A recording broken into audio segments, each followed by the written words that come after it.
8장 26절부터 28절까지 말씀으로 우리를 도우시는 성령님, 우리를 도우시는 성령님, 이런 제목으로 말씀의 은혜를 나누고자 합니다. 아무리 좋은 최신 스마트폰이 있어도 건전지가 없으면 무용지물입니다. 사람은 영과 혼과 육으로 이루어져 있습니다. 그래서 우리는 사람을 세 종류로 분류하는데요, 먼저 영적인 사람이 있습니다. 따라합시다. 영적인 사람.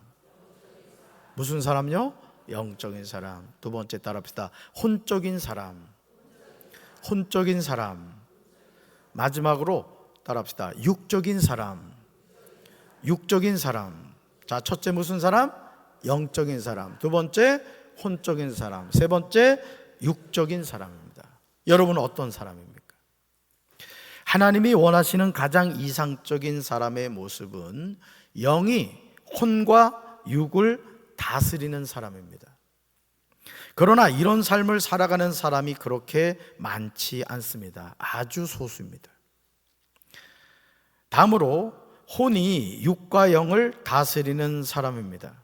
이런 사람은 아주 이성적이고 세상에서 똑똑하고 박식하다는 평가를 받습니다. 그러나 헛된 삶일 뿐이죠. 마지막으로 육이 혼과 영을 다스리는 사람입니다. 사람들 대부분이 이런 삶을 살아갑니다. 육의 사람이 가지는 특징은 염려와 근심과 걱정에 빠져서 살아갑니다. 무엇을 먹을까? 무엇을 마실까?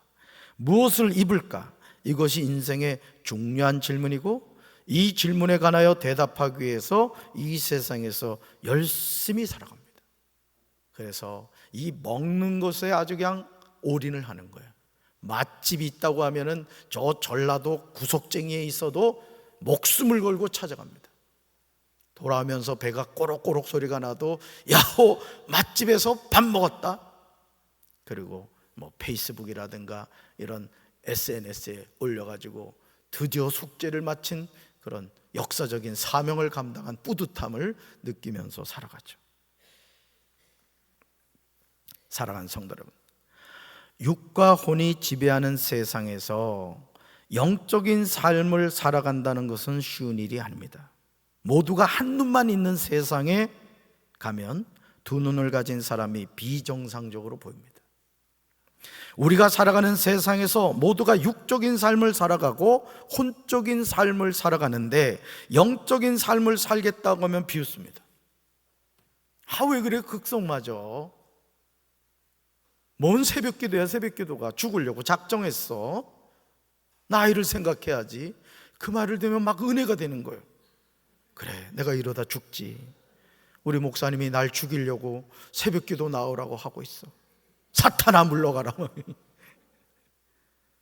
막 걱정과 염려를 하게 되죠. 로마서 7장 5절에서 사도 바울은 우리에게 육신에 있을 때 삶을 고백하고 있어요. 같이 읽습니다. 우리가 육신에 매어 살 때는 죄 많은 욕망이 아직 우리 안에 있어서 하나님께서 명령하는 것은 무엇이나 거역하고 죄에 물든 행실, 즉 죽음에 이르는 썩은 열매만을 맺었습니다. 파란 글씨만 연결해 볼까요? 우리가 육신에 매어 살 때는 죽음에 이르는 썩은 열매만을 맺었다는 거예요. 할렐루야. 우리가 흔히 하는 말 가운데 모태신앙이라는 표현을 쓰곤 합니다. 저도 그런 말 여러 번 했죠? 저는 모태신앙입니다. 이것은 어머니의 태안에서부터 물려받아 믿게 된 신앙을 의미합니다. 그러나 성경을 통해서 보면 모태신앙은 없다는 사실을 알게 됩니다. 물론 임신했을 때 신앙을 가진 부모가 태교를 통해서 아기를 위해서 기도하는 것은 중요합니다. 아기, 태중에 있는 아기를 생각하면서 이게 손을 얹고 하나님, 태중에 있는 이 아기가 지혜롭게 하시고 명철하게 하시고 하나님의 음성 듣게 하시고 하나님께 쓰임받는 자녀가 되게 해주십시오. 이 기도하는 건 중요해요. 그렇지만 그 아기도 뭐다? 잿덩어리라는 거예요. 잿덩어리. 시편 51편 5절에서 다윗은 자신의 잉태와 출생에 관하여 고백하고 있습니다. 같이 읽습니다. 그렇습니다. 나는 태어날 때부터 죄투성이었습니다. 어머니가 나를 임신했을 때부터 나는 죄인이었습니다. 아멘. 어머니가 나를 임신했을 때부터 나는 뭐라고요? 죄인이었다. 이게 무슨 죄예요? 원죄라고요. 원죄. 시편 51편 5절에서 다윗이 고백하는 내용은 전혀 거짓이 아닙니다. 다윗은 모든 사람이 영적으로 처한 상황을 정확하게 고백하고 있습니다. 나는 태어날 때부터 죄투성이었습니다. 어머니가 나를 임신했을 때부터 나는 죄인이었습니다. 그러므로 우리의 옛사람이 예수님과 함께 십자가에 못 박힌 것입니다. 그렇게 한 이유는 죄의 몸이 죽어 다시는 죄에게 종노릇하지 아니하려 함입니다. 나는 날 때부터 죄투성이고 어머니가 나를 임신했을 때부터 죄인이었기 때문에 나의 옛사람은 예수님과 함께 반드시 십자가에 못 박혀 죽어야만 합니다. 우리 예수 믿는 사람은 십자가에 죽어야 부활을 경험하게 되는 거예요. 할렐루야. 따라합시다. 죽어야 삽니다. 아멘. 로마서 8장 11절에서 사도 바울은 이런 삶이 무엇인가를 우리에게 전해줍니다. 말씀 같이 읽습니다. 예수를 죽은 자 가운데서 살리신 이의 영이 너희 안에 거하시면 그리스도 예수를 죽은 자 가운데서 살리신 이가 너희 안에 거하시는 그의 영으로 말미암아 너희 죽을 몸도 살리시리라. 아멘. 사람의 몸이 살아있다고 해서 그 사람이 살아있는 존재가 절대 아닙니다. 우리는 사람의 육체가 살아있으면 그 사람을 살아있는 사람이라고 합니다. 하지만 성경은 우리에게 육은 살아있으나 영이 죽은 사람이 있음을 알려줘요. 그래서 예수 믿는 사람은 무슨 영이 함께 하세요? 하나님의 영이신 성령님이 함께 하시는 거예요. 그럼 예수님을 믿지 않는 사람은 마귀의 영이 함께 하는 거예요. 마귀의 영. 아멘이십니까? 아무리 착하고 선하게 살아도 예수 믿지 않는 사람은 마귀의 자녀인 거예요. 마귀의 영이 그를 붙잡고 있는 거예요. 할렐루야. 이걸 여러분이 인정하셔야 됩니다. 목사님, 그분은요 교회만 안 다니지 법 없이도 살 사람이에요. 법 없이도 살 사람이 어디 있어? 쇳덩어리인 걸. 그러니까 여러분들이 거기에 속으면 안 된다고요.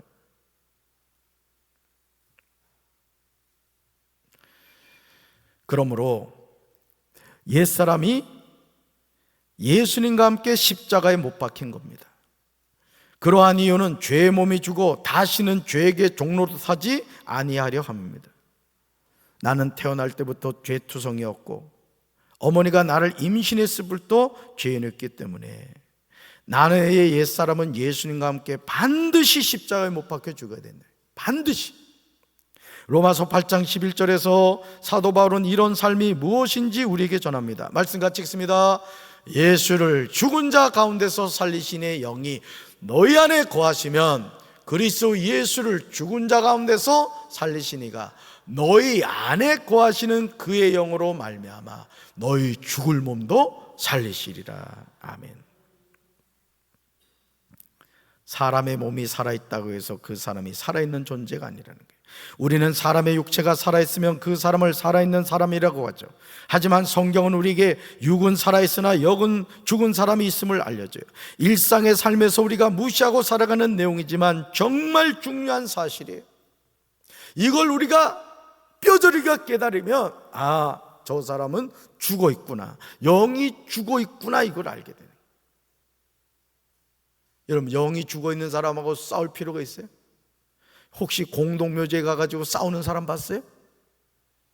죽었기 때문에 공동묘지 가서 싸움하는 사람 없다고요. 근데 죽은 사람하고 왜 싸우냐 이거예요. 분별하게 되길 주님의 이름으로 축원합니다. 세상에는 두 종류의 사람이 있어요. 먼저 육신을 따르는 자가 있어요. 따릅시다. 육신을 따르는 자. 육신을 따르는 자. 다음으로 따릅시다. 영을 따르는 자. 첫째는 뭘 따르는 자? 육신을 따르는 자. 다음으로 영을 따르는 자가 있다는 거예요. 그런데 육신을 따르는 자가 거두는 열매와 영을 따르는 자가 거두는 열매가 달라요. 콩 심으면 콩 나고 팥 심으면 팥이 나는 거예요. 콩을 심었는데 팥을 거둘 수 없는 거예요. 육을 위하여 심으면 육의 열매를 거두고 영을 위하여 심으면 영의 열매를 거두게 되는 거예요. 육신을 따르는 자는 육신의 일을 생각하고 영을 따르는 자는 영의 일을 생각합니다. 사랑하는 성도 여러분, 우리가 그리스도와 함께 죽었으면 그리스도와 함께 살 줄을 믿어야 합니다. 아멘. 2000년 전 갈보리 십자가에서 예수님이 못 박혀 죽으실 때 예수님만 죽은 것이 아니에요. 따라합시다. 모든 사람의 죄를 짊어지셨습니다. 아멘. 여러분, 예수님이 죄가 있어요, 없어요? 예수님은 죄가 없었어요. 그래서 우리 예수 그리스도 복음화에 초대해서 아주 중요한 용어 하나를 배웠는데, 아니요, 그거는 이제 하나님이 디자인한 우리 인생의 가장 중요한 목표. 하나님은 사랑이시고 그 사랑 가운데 사는 사람은 행복을 누리며 살게 되었다고 했어요. 자, 예수님은 죄가 있어요, 없어요? 없으셔요. 우리는 죄덩어리예요. 자, 그래서 하나님께서 어떤 일을 하셨다고 그랬어요? 우리의 모든 죄를 누구한테? 예수님한테 전가하셨다 했잖아요. 전가. 이게 뭐예요? 우리의 죄를 예수님이 다 짊어지셨다는 거예요. 우리는 죄가 있어요, 없어요? 없어요. 누가 가져갔어요? 예수님이 가져가셨다고. 그러니까 십자가에 못 박힌 예수님은 죄덩어리였던 거예요. 죄덩어리. 죽어야 돼요, 살아야 돼요? 죽어야 되는 거예요. 왜? 죄값은 사망이기 때문에. 그래서 이제는 우리가 누구 자녀가 됐어요? 하나님의 자녀가 된 거예요. 할렐루야. 예수님이 십자가에서 죽으실 때 나도 죽었습니다. 아멘. 예수님이 요셉의 무덤에서 사망 권세를 깨뜨리시고 다시 살아나실 때 나도 살아났어. 이 세상에서 사망 권세를 깨뜨리시고 다시 살아나신 분은 오직 예수 그리스도밖에 없는 줄로 믿습니다. 따라합시다. 예수님이 죽을 때 나도 죽었고, 예수님이 다시 사실 때 나도 다시 살아났습니다. 아멘. 예수 십자가, 예수님의 부활, 우리가 하나가 되었다 이거예요. 그러므로 우리가 알기로 그리스도가 죽은 사람들 가운데서 살아나셔서 다시는 죽지 않으시면 다시는 죽음이 그를 지배하지 못합니다. 그리스도가 죽으신 것은 죄에 대하여 단번에 죽으신 것이며, 그리스도가 다시 살아나신 것은 하나님에 대하여 살아나신 거예요. 그러기에 우리 자신도 죄에 대하여 죽은 자이고 그리스도 예수 안에서 하나님에 대하여는 살아있는 자로 여겨야 합니다. 할렐루야. 여러분, 구약의 제사는 뭐예요? 1년에 한 번씩 대제사장이 어린 양의 피를 가지고 성소에서 지성소에 계신 하나님을 뵈러 갔단 말이에요. 뭘 가지고? 피를 가지고. 피. 왜요? 피는 죄에 대한 값이란 말이에요. 그래서 1년에 한 번씩 꼭 지성소에 계신 하나님께 피의 제사를 드려야 됐단 말이에요. 그런데 어린 양의 실체가 되시는 누가 이 세상에 오셨어요? 예수님이 오셨다고요. 이제는 짐승의 피가 아니라 예수님이 십자가에 보혈을 흘려주심으로 말미암아 다시 제사를 드릴, 다시는 피를 바칠 필요가 없는 예배를 완성하신 분이에요. 그래서 우리는 누구 이름으로? 예수 이름으로 누굴 만나요? 하나님을 만난다고. 그래서 성소와 지성소 사이에 있던 뭐가 찢어졌어요? 휘장이 위로부터 아래로. 그래서 이제는 더 이상 어린 양의 피를 가져갈 필요가 없단 말이에요. 예수의 피를 힘있기만 하면 우리는 살아계신 하나님을 만나게 되는 줄로 믿습니다. 그러므로 우리는 이 진리를 깨달아야 돼요. 우리 자신도 죄에 대하여는 죽은 자이고 그리스도 예수 안에서 하나님에 대하여는 살아있는 자로 여겨야 돼요. 정말 단순하게 느껴지는 내용이지만 잊지 않아야는 중요한 사실이에요. 그러므로 저와 여러분의 죽을 몸에서 죄가 왕노릇하지 못하도록 하여 몸의 정욕에 순종하지 말아야 돼요. 그리고 우리의 지체를 불의의 무기로 죄에게 내주지 말고 오직 죽은 자 가운데서 다시 사신 자처럼 우리 자신을 하나님께 드려야 될 줄로 믿습니다. 이제 우리의 지체를 의의 무기로 오직 하나님께 드려야 되는 거예요. 그래서 예수 믿는 사람은 죄 지면 안 되는 거예요. 할렐루야. 우리 몸이 누구 거예요? 하나님 거라고. 왜 하나님 거예요? 하나님이 독생자 예수 그리스도의 생명을 주시고 우리를 사셨단 말이에요. 아멘. 여러분 누구 거? 하나님 거라고. 내 마음대로 하면 안 돼요. 왜? 하나님 거기 때문에. 할렐루야.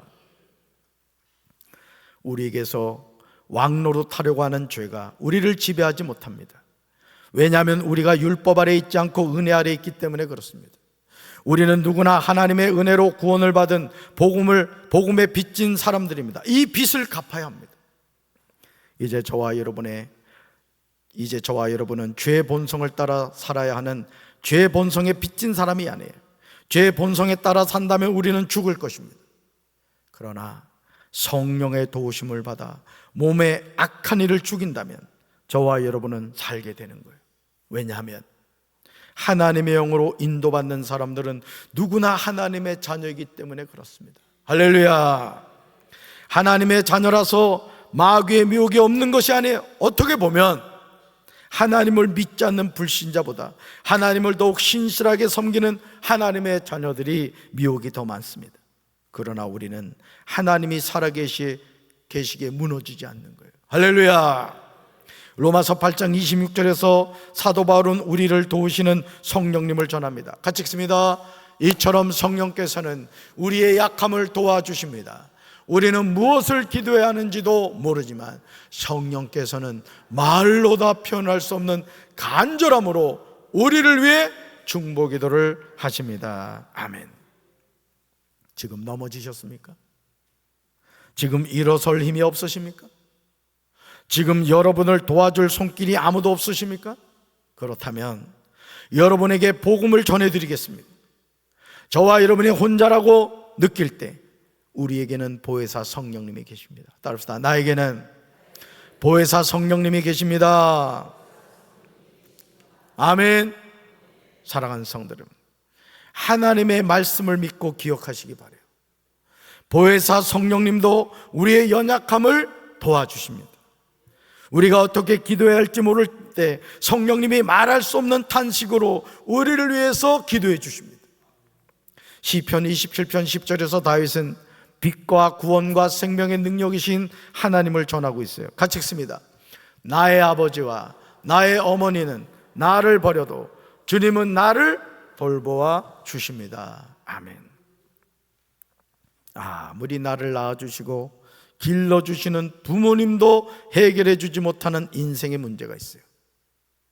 내 아버지와 어머니가 나를 버린다고 할지라도 여호와는 나를 받아주십니다. 아멘이십니까?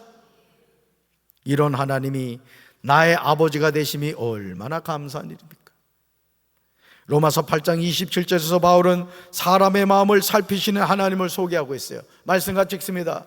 사람의 마음을 꿰뚫어 보시는 하나님께서는 성령의 생각이 어떠한지를 아십니다. 성령께서 하나님의 뜻을 따라 성도를 대신하여 강구하시기 때문입니다. 아멘. 마음을 살피시는 하나님은 성령의 생각이 무엇인지를 아세요. 왜냐하면 성령님이 하나님의 뜻을 따라 성도를 위해 강구하시기 때문이에요. 얼마나 감사한 일입니까? 하나님의 뜻을 따라 성도를 대신하여 강구하시는 성령님이 계세요. 그러니까 여러분, 우리가 이 성령님을 의지해야 되는 거예요. 할렐루야. 성령님이 함께 하시는 사람은요, 그 성령님을 통해서 막힌 것을 우리가 뚫게 되고 걸림돌이 아니라 디딤돌이 되는 거예요. 할렐루야. 사무엘상 16장 7절에서 아버지 하나님 선지자 사무엘에게 이렇게 말씀하시죠. 같이 읽습니다. 그의 용모와 키를 보지 말라. 내가 이미 그를 버려놓으라. 내가 보는 것은 사람과 같지 아니하니 사람은 외모를 보거니와 나 여호와는 중심을 보느니라. 아멘. 이제 우리는 하나님이 우리에게 보시는 것이 무엇인지를 살펴봐야 돼요. 그래서 여러분, 복음성가가 있어요. 여러분이 아셔야 될 복음성가. 얼굴만 예쁘다고 여자냐, 마음이 고와야 여자지. 이 복음성가예요. 복음성가. 얼굴만 맨날 고치려고 하지 말고 마음이 이뻐야 돼. 마음이. 그 마음에 누가 역사하셔야 돼? 성령님이 역사하셔야 돼. 할렐루야. 우리 청년들 아멘? 그래야 돼. 성령님이 역사해야 돼. 성령. 그렇지 않으면요, 우리는 용모와 키와 외모를 보느라고 중심을 살피시는 하나님을 놓치게 되는 거예요. 그 여러분, 우리가 늘 신앙생활 하면서도 하나님 앞에 어떤 기도를 해야 되느냐? 주님, 내 안에 정한 마음을 창조하시고 정직한 영을 새롭게 하여 주시옵소서. 여러분 자신이 늘 하나님 앞에 그 기도를 해야 되는 거예요. 그래서 마귀란 놈이 여러분 마음속에 미운 다툼, 시기, 질투를 쏙 집어넣으면 어떻게 돼요? 사탄아 물러가라 해야 된다고. 근데 미움, 다툼, 시기, 질투를 쏙 집어넣는데 은혜 받는 사람이 너무 많아. 은혜 받는 사람이 김 집사, 김 센다고 맨날 째려보고 말이에요. 이 집사 이 갈린다고 말이야 뭐라 맨날 그리고, 박 집사 바가지 긁는다고 뭐라 그리고. 그러지 말라고요. 여러분 마음에 누가 임하셔야 돼? 성령님이 임하셔야. 마귀에게 빼앗기지 맙시다. 성령의 이끌림을 받아야 돼요. 할렐루야. 하나님을 사랑하는 사람들, 곧 하나님의 뜻대로 부르심을 받은 사람에게는 모든 일이 서로 협력해서 선을 이룬다는 것을 우리는 알아야 돼요. 따라합시다. 모든 일이 서로 협력해서 선을 이룹니다. 아멘. 이것을 알고 살아가는 것이 축복이에요. 마치 이것은 정답을 알고 시험을 보는 것 같아요. 우리 안에 하나님의 영이 거하세요. 아멘이십니까? 하나님의 자녀는 하나님의 영이신 성령님이 함께 하신다고요. 아멘이십니까? 이제 누구든지 그리스도 영이 없으면 그리스도의 사람이 아니에요. 따라합시다. 누구든지 그리스도 영이 없으면 그리스도의 사람이 아닙니다. 아멘이십니까? 하나님의 자녀는 혼의 사람도 아니고 육의 사람도 아니에요. 하나님의 자녀는 거룩한 영의 사람인 줄로 믿습니다. 그러므로 예수님을 죽은 사람 가운데서 살리신 분의 영이 우리 안에 거하시면 그리스도 예수를 죽은 사람 가운데서 살리신 분께서 저와 여러분 안에 거하는 자기 영으로 인해 저와 여러분의 죽을 몸도 살리실 것입니다. 우리 한번 같이 읽어봅시다. 성령님은 친히 우리의 영과 더불어 우리가 하나님의 자녀임을 증거하십니다. 아멘. 여러분 성령이 함께 하시면 어떻게 한다 그랬어요? 우리의 죄를 깨닫게 되고 그 죄를 고백하게 되는 거예요. 예수님을 영접하는 것이 내 힘으로 되는 것이 아니에요. 성령이 함께 하실 때 예수는 그리스도라는 사실을 깨닫게 되고 내 인생의 가장 소중한 분은 예수시구나, 이걸 깨닫게 되는 거예요. 할렐루야. 우리 사랑하는 성도 여러분들의 삶에 늘 성령이 충만하시고 성령의 이끌림을 받는 복된 삶을 살게 되기를 주님의 이름으로 축원합니다. 가슴에 손 얹겠습니다. 우리를 도우시는 성령님, 성령이 아니고서는 예수를 주라 신할 수 없다고 말씀하셨습니다. 성령을 소멸하지 않게 도와주시고 늘 성령 충만하여 성령의 이끌림을 받는 삶을 살게 도와주시옵소서. 우리의 마음속에 늘 임재 계신 성령을 인정하고 영의 사람이 되어서 혼과 육을 다스려가는 우리 사랑하는 성도들 되게 도와주시옵소서. 이제는 우리 주 예수 그리스도의 크신 은혜와 하나님 아버지의 한없는 사랑과 성령님의 교통하심, 우리를 도우시는 성령님을 의지하여 날마다 승리하기 원하는 사랑하는 주의 백성들을 위해 이제부터 영원토록 함께 하시기를 간절히 축원하옵나이다. 아멘.